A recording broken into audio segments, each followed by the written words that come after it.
Welcome, everybody. Here is Canadian Medicare, including talks about expenses and some statistics, passing through some comparisons. Ottawa is the capital of Canada, which is in Ontario. Canada is divided into three territories: Yukon, the Northwest Territories, and Nunavut, and the rest are provinces. Theoretically, the government pays more on the upper territories per capita than provinces because of the wide geographical distribution to cover the main health requirements, which is unfair. Passing through the gross domestic product of the healthcare system in Canada. The healthcare GDP of Canada is about 13% of the total expenditure in Canada. In 2020, the GDP reaches its highest percentage. Because of COVID-19, then it decreases in 2021.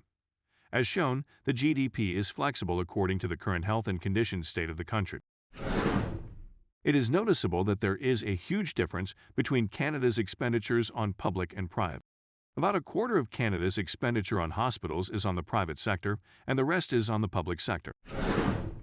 In healthcare expenditure across ages, Canada carries about babies after birth, and this is normal because babies need incubation and special care after birth. Also, it pays much more money to elder people, but it is not fair because we must invest in the youth.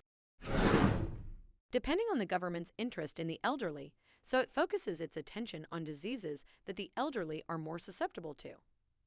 In the first place, chronic obstructive pulmonary disease, on which Canada pays about 750 million Canadian dollars, and then comes heart failure without coronary angiogram, viral pneumonia, unilateral knee replacement, and dementia.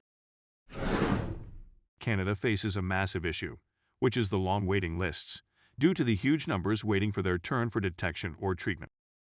According to a report by the Fraser Report, the average of waiting in 25 years in Canada is about 21 weeks between referral and treatment stages.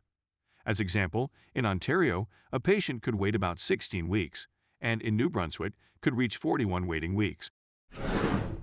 Comparing among Canadian citizens and Americans, the average Canadian family, consisting of 2 adults and 2 children, earning about $127,000, will pay about $12,000 a year for public health care. On the other hand, an American family earning about $70,000 will pay about $17,000 a year for public health care. In terms of parentage, it is clear that the Canadian family pays less. Now, thank you for watching, and goodbye.